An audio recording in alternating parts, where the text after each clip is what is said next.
حضرت حسین بھی اسے اسلام اور کفر کی جنگ نہیں مانتے تھے، صحابہ کرام نہیں مانتے تھے، اس لیے تمام صحابہ کرام ان کو منع کیا تھا. بڑے بڑے صحابہ کرام جن کا میں نام لے رہا ہوں، انہوں نے منع کیا تھا کہ مت جائیے وہاں پر، وہ لوگ دھوکہ دیں گے. حضرت حسن رضی اللہ عنہ نے بھی اپنے چھوٹے بھائی حضرت حسین کو وصیت کیا تھا کہ کبھی کوفہ کے والوں پر کبھی اعتماد نہ کرنا، وہ دھوکہ دینے والی قوم ہے، تمہیں دھوکہ دے گی، کبھی ان پر اعتماد نہ کرنا. بڑے بڑے صحابہ کرام نے منع کیا حضرت حسین رضی اللہ عنہ کو. کیا اگر اسلام اور کفر کی جنگ تھی تو کیا یہ لوگ منع کرتے، خود جاتے ان کے ساتھ شریک ہوتے؟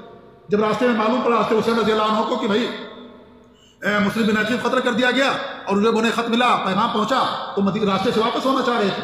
اگر اسلام اور کفر کی جنگ ہوتی تو راستے سے واپس نہیں ہوتے، اس لیے اسلام اور کفر کی جنگ نہیں ہے. راستے میں کہا کہ مجھے 3 مطالبے رکھے، یا تو مجھے یزید کے پاس جانے دیا جائے. لوگوں نے کیوں یزید کے پاس جانے دیا جانتے ہیں؟ کیونکہ اگر یزید کے پاس چلے جاتے وہ تو ان کے پاس سب خطوط موجود تھے کوفہ والوں کے، جنہوں نے خط لکھا تھا کہ آ جاؤ ہم تمہیں اپنا خلیفہ مانتے ہیں. سب کی گردنیں ناپ دی جاتی، سب کو بغاوت کے جرم میں قتل کر دیا جاتا ہے، تحقیق کی جاتی ان کے ساتھ. ان کے پاس باقاعدہ خطوط کا ایک پنڈارا تھا حضرت حسین رضی اللہ عنہ کے پاس. اتنے سارے خطوط ان کے پاس پہنچے تھے.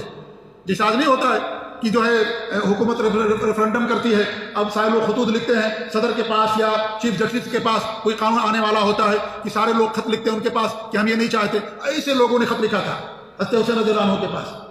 ان کے پاس باقاعدہ بنڈر تھا خطوط کا.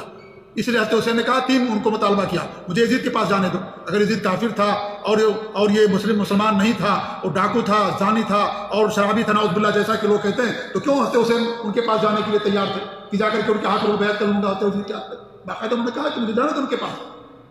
اس لیے ان کے پاس جانے دیا کہ ان کے پاس پورا خط موجود تھا، سب کے نام لکھے ہوئے تھے، فلاں کی طرف سے فلاں کی طرف سے فلاں کی طرف سے آئیے، ہم یزید کو خلیفہ نہیں مانتے، آپ کو خلیفہ مانتے ہیں.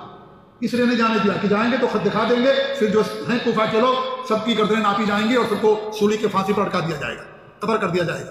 اس لیے انہوں نے جانے نہیں دیا. اور دوسرا مطالبہ کہ مجھے مکہ واپس جانے دو یا مجھے سرحد پر جانے دو.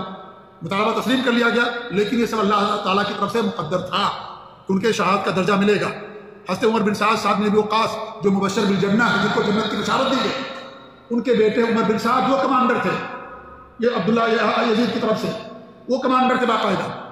انہوں نے پیغام پہنچایا تھا. مسلم بن عقیل کو جب قتل کیا جا رہا تھا تو انہوں نے پوچھا گیا تمہاری کیا آخری خواہش ہے؟ کہا میری آخری خواہش یہ ہے کہ میرا یہ خط حضرت حسین کے پاس پہنچا دیا جائے کہ وہ نہ آئیں کوفہ، یہاں کے لوگ دھوکہ دینے والے لوگ ہیں، مجھے دھوکہ دیا اس لیے یہاں پر نہ ہے، میرا خط پہنچا دو. عمر بن سعد نے کہا، سعد بن وقاص کے بیٹے تھے جو فوج کے کمانڈر تھے، سعد بن وقاص بھی کمانڈر تھے، فاتح جو یہ سعد بن وقاص یرموک اور قادسیہ کی جنگ میں کمانڈرنگ کی تھی سعد بن وقاص نے. جنت کی بشارت دی مانوی نے 10 صحابہ کو انہی میں سعد بن وقاص ہے، انہی کے بیٹے عمر بن سعد ہیں رضی اللہ تعالیٰ عنہ.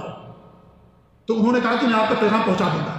وہ پیغام پہنچایا، راستے ملا ان کو پیغام، اور انہوں نے تسلیم بھی کیا کہ ہم جو ہے آپ کے مطالبہ مانتے ہیں. عبید اللہ بن زیاد نے بھی تسلیم کر لیا کہ ٹھیک ہے ہم آپ کو جو ہے بھیجیں گے یزید کے پاس. لیکن جو کوفہ کے سردار لوگ تھے انہوں نے کہا کہ نہیں، ان کو بولیے کہ پہلے اگر عبید اللہ بن زیاد کے ہاتھ پر بیعت کریں، اس کے بعد آپ ان کو بھیجیے.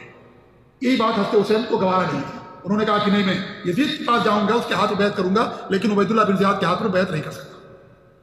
انہوں نے کہا اگر بیعت نہیں کریں گے تو پھر جنگ کے لیے تیار ہے. اور اللہ رب العالمین کے لیے شہادت مقدر کی تھی.